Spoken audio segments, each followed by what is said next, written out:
And we're live from the living room as Doug eyes up the matchday spread. He's reaching for the buffalo wing. Perfect! Hang on, what's this? Oh, he's gone for a can of Pepsi too! Incredible! What a finish! Sensational combination! Look at the delight on his face. There's no doubt about it. It just tastes better. Match days deserve Pepsi. Food deserves Pepsi. Grab a pack of Pepsi Zero Sugar for today's match. It's poetry in motion. Mornings have a rhythm. You can hear it, feel it. And at Quaker, we fuel it. With 100% whole grain oats and a good source of fiber in every bowl, helping you turn that rhythm into your soundtrack for a great day. Fuel to start whatever's next. Quaker, official sponsor of FIFA World Cup 26. I-O, let's go! I-O, let's go! I see you. Avatar: Fire and Ash is now streaming on Disney+. It's the film critics are calling the best Avatar yet. Yeah! Go, go, go, go! A true epic and completely jaw-dropping. This is the only pure thing in this world. Return to Pandora on Disney+. It will be an adventure for the whole fam. And watch the Oscar-winning phenomenon at home. This is sick! Avatar: Fire and Ash, now streaming on Disney+. Rated PG-13. Membership means more with American Express Business Gold. Earn 4 times membership rewards points in your top 2 eligible spending categories every month, including eligible U.S. advertising purchases and select media, and U.S. purchases at restaurants, including takeout and delivery. What are you waiting for? Get the card that flexes with your spending every month. Terms and points cap apply. Learn more at americanexpress.com/business-gold. Amex Business Gold Card. Built for business by American Express. I realize this might sound silly, but there's a specific type of horror story that I'm always interested in reading, and generally come up short in finding. Horror stories that take place in and around Christmas. I get it, it's a bit of a contradiction, because Christmas is alleged to be the most wonderful time of the year. But truth be told, horrors persist no matter the season or holiday. Today's story is one of my favorites so far, so let me introduce you to the talented author behind the words. Neira is the child of a Mexican immigrant who now lives in Minnesota. They are a cozy horror author and a slush reader for Translunar Traveler's Lounge and Cosmic Roots and Eldritch Shores, and was a slush reader for Graveside Press too. Their stories have been published by Hellbound Books, Graveside Press, Terracore Publishing, and many more. And they have written stories for the Horror Tree. Their story, No Thanks Yallery Brown, was published in an Alan Dean Foster anthology by Critical Blast Publishing. Neira was a semi-finalist for the 2024 Iridescence Awards and is the author of Raven's Dream.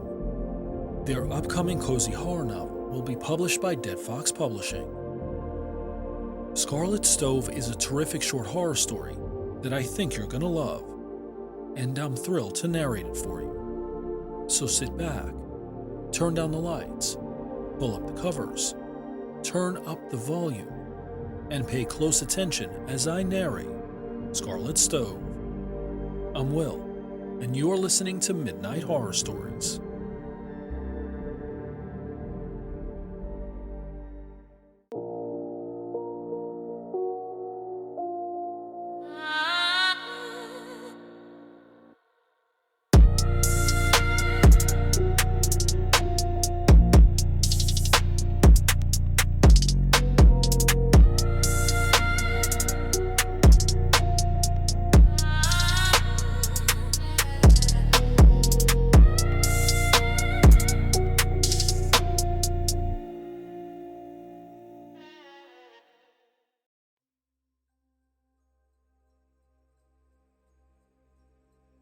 Scarlett Stove, written by Neira.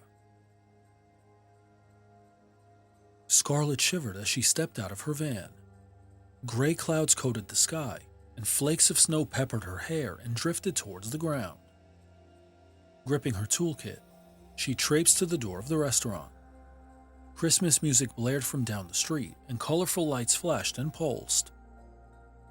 Her phone buzzed in her pocket. She rolled her eyes, knowing it was her family texting her, again, reminding her it's Christmas Eve and she shouldn't be working. But the money offered for this job was too good to pass up. She needed it. She stood outside the restaurant, furrowing her brow. Darkness shrouded the interior. A scrap piece of paper had been taped to the door. "No one can turn off the stove," it read. Scarlett expected the person who had hired her to arrive, but there was no sign of them. Distant laughter and clinking drinks reminded her people were busy celebrating the holiday. She pursed her lips and tried the door. That it was unlocked surprised her. Looking around, she got the sense no one had been there for a while. Chairs sat stacked atop tables. The only light in the place was from the dancing flames of the stove in the kitchen. Light stretched across the walls, but the place was empty. Scarlett blocked her nose to the pungent smell of gas, intermingled with congealed pasta sauce. She skirted the tables and crept into the kitchen, frowning at the fingers of blue and orange flames. The kitchen plunged into view as she flicked the lights on. She opened the oven. Nothing inside apart from old charcoal and dust. Scarlett bent down. An array of blue, red, and black wires and cables fed through the floorboards, dropping into the basement below. Must be a pilot light. Her jaw clenched, and she huffed in frustration, realizing she had to find her way under the stove, through the basement. She snatched her toolkit from the floor and trudged down the stairs. And the whole place smelled of mold. She submerged into the basement's depths. Her face had flushed from the heat of the problem stove, and she was already sweating, so she pulled off her jacket to get to work in her tank top. She opened the power board and flicked off the power and turned a knob to kill the gas. She headed back upstairs to reevaluate the scene, but the stove still burned. Frowning, Scarlett grabbed her stool, trudged back down, and grunted as she reached for the blue cords tangled from the ceiling, yanking them from the outlet. Sparks flew. Upstairs again, Scarlett found the stove continuing to burn. "What the hell?" she muttered, leaning against the kitchen door, wiping sweat from her forehead. The stove flames flickered as if mocking her. Back in the basement, and by now perplexed, she pulled out her wire cutter. With another oof, she reached up and cut the red wires, then pulled them from the tangled web of other cords. She grabbed some replacements. As she connected the replacement wires to the power source, and then the back of the stove, she flinched. The Christmas carol from down the road increased in volume. The children screamed. Scarlett grimaced as their voices grated against her eardrums. She marched back upstairs to check if the stove had finally turned off. But of course, even that trick hadn't worked. Fuck. Fucking stove. Ugh. She felt her cheeks flush again. Her usual tricks were not working. Hours stretched by. The stove refused to quit. Scarlett didn't give up. She rearranged plugs, circuits, and called the power company. Nothing worked. Eventually, the sliver of the moon peeked out from the clouds. The carolers had finally left for home. Bar lights winked out. Only the colorful Christmas fairy lights twinkled in the square outside the restaurant. She checked her watch. Midnight. She sighed, wiping the oil and charcoal from her hands with a cloth. Clearing her mind with some deep breathing, she slumped back down into the basement. Her skin crawled, her hair plucked up. An icy draft brushed past her. Loosened strands of her long hair, now haggard and tangled, tickled her nose. A shiver spider-walked down her spine. For a split second, Scarlett heard the children singing Carol of the Bells out of tune. Then the heat returned, as if it had never left. So did the silence. She shook her head. It was getting late. She was getting tired. But she wasn't about to give up. Grunts and groans crawled from her throat as she snipped more wires and flicked switches. Nothing. Nothing. Nothing. The flames were angry orange claws taunting her. She leaned forward against the kitchen wall, tapping her forehead against the plaster in frustration. A greasy, delicious smell wafted into her nose. She whirled around, her eyebrows furrowed. She yanked open the door, and steam billowed from the oven. She jerked backwards and waved her hand to spread the vapor into oblivion. Her pulse quickened. A slice of pizza burned on the oven's top rack. The cheese bubbled, a black spreading over the crust. Scarlett blinked. It hadn't been there when she arrived. "Hello?" She called around the restaurant, glancing over her shoulder. No one responded, of course. It was well past midnight. Had Scarlett locked the door? Some kids must have snuck in to prank her. She grabbed some oven mitts and carefully removed the pizza. Even with the mitts, a searing heat burned through the fabric and scorched her skin. She yelped. Her heart hammered. She flung the pizza, splattering melted cheese against the wall. Agonizingly, it slid, squelching onto the tiled floor. Her eyes prickled with frustrated tears. She wiped them away. Scarlett refused to cry over a stove. Her eyes grew heavy and her vision clouded as she continued working. The wind picked up outside, whispering against the restaurant windows. The silence outside was heavier. She could feel it in her ears. Careful to not touch the jumping flames, she dragged the oven out from against the wall. When she did, the oven door slammed shut. She yelped from the sudden snapping noise and slipped on the grease pool she had revealed under the stove. Her hand flew out, catching her fall, before landing with a harsh crack. Pain exploded in her wrist. Her back screamed. She examined her wrist and winced. It might not be broken, but the pain ricocheted up her forearm. Her tears transformed into anger, rage. She grabbed a stew pot from the counter and hurled it across the room, growling. The pot slammed into the wall, crashed to the floor, and rolled once. She groaned and rubbed her eyes until she saw stars and bright colors. When she drew herself back to reality, the oven door creaked back open, slowly, as if invisible hands were inching it open. Something small twitched in the fire. Hairy digits, each an inch long, peeked out and hugged the edge of the oven. Scarlett froze and squinted. Then, out crawled a spider. Its 8 hairy legs pitter-pattered down the side of the oven and along the floor. "Huh," she gasped. Color drained from her face. An icy draft oozed from the flaming oven. What the hell? It was as if the burning pizza had been a blip in her imagination. Yet, there lay the charred slice, a puddle of solidifying cheese. How on earth did the spider survive such a scorching environment? She peered at the spider. It paused as though staring right back at her. Scarlett could count its 8 eyes on a body much larger than any spider she'd ever seen before. The eyes, pools of oblivion. She stared too long, and the spider flinched. She jumped back. Then the oven made a strange noise.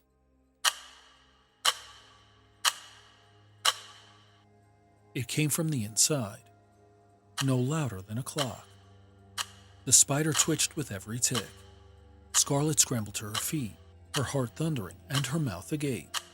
She gripped the doorframe and watched as if stuck in a trance. The spider danced to the ticking until the sound stopped, and the creature collapsed, apparently dead. And yet, the stove still burned. Scarlett gave her head a shake, convinced the exhaustion was causing her to hallucinate. She slumped back downstairs. Her eyes glazed over as she laid her tools out on the bench and frowned at the mess of wires before her. She blew out her cheeks. Try everything again, slowly. Her footsteps echoed as she climbed onto her stepladder and pulled every wire out again, including the new ones. The restaurant plunged into absolute darkness when she shut off the main power again. A scream bubbled in the back of her throat. Scarlett knew in her gut nothing was going to work. But still, once more finding the orange flames billowing like scarecrows in the wind, she let out a scream, a pitchy, groaning yell. She cursed the stove anew. A shadow shifted behind the oven, and Scarlett startled. Half a moment later, she'd convinced herself it was the shadow of the flames. Scarlett clenched her fists. Her breathing was heavy and sweat dribbled down her temple as the rage coursed through her veins, flushing hot in her cheeks. Muttering to herself like a mad person, she marched out of the restaurant, grabbing the sledgehammer from her van. She was too enraged to notice the swirling snow, the singing wind, and the liquid night sky. The sledgehammer's head screeched as she dragged it along the floor, through the restaurant, and into the kitchen. But she didn't even grimace. Scarlett mustered every ounce of her strength and swung the sledgehammer. Oomph! The stove protested as metal smashed into metal. Scarlett hit it again, and again, and again. She growled, "Fuck!" The crashes of the blade against the metal reverberated off the walls. Her yells and the crashing and cracking of material built to a roaring, ear-splitting crescendo. At last, the adrenaline dissipated. She dropped the sledgehammer and her shoulders drooped. Her watch struck 3 a.m. as she slid to the floor against the wall and dropped her head into her hands. A Christmas carol echoed, a high-pitched, tinny noise. Her hair stood on end, and she held her breath. The music was coming from inside the oven. Her pulse again ricocheted through her ears, blood pounding, and her pupils dilated. Something was very wrong. The oven tremored as if someone were shaking the contraption. The metal shelves and the interior fan rattled. Scarlett screamed. Her heart clubbed against her ribs, and every instinct told her to run. But her feet were concrete. She remained rooted to the spot. All the while, the Christmas carol floated from inside the oven. Finally, the oven stilled. The door snapped open. A strangled scream tore from Scarlett's throat as a human hand reached out from inside the oven. The stubby, bony fingers were calloused and scratched, but they were the hands of a child. Christmas tree lights tangled around their fingers, pulsating. "What the?" Scarlett gasped, and a giggle escaped from the person emerging from the oven. It was a playful giggle. It was a girl, wearing a torn, ragged Christmas dress. She wore a dirty Santa hat, her lips curled into a grin, but her eyes glinted with nothingness and hunger. A scream caught in Scarlett's throat as the girl reached out to Scarlett. She flinched back, not trusting her. But something about this girl pulled her in. She grabbed the girl's hand. The girl was singing Carol of the Bells. Then the creature's skin melted away, like wax from a candlestick, and the scream she'd been holding ripped from Scarlett's throat. A shadow, demon who had disguised itself as the girl, oozed from the melted mess and swathed her whole. Scarlett's scream dropped. She collapsed to the floor. The stove, at last, ceased burning.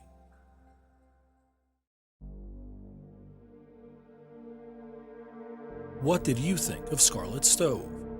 Comment on Spotify, and let's talk about it. A huge thank you and shout out to Neira for submitting this terrific horror story. Be sure to follow them on Threads at j.neiragoth. That's Neira, spelled Neira. And of course, be sure to follow Midnight Horror Stories wherever you stream pods and on Instagram and YouTube, and leave a 5-star review. I'm your host, Will. Thanks for listening, and see you next episode.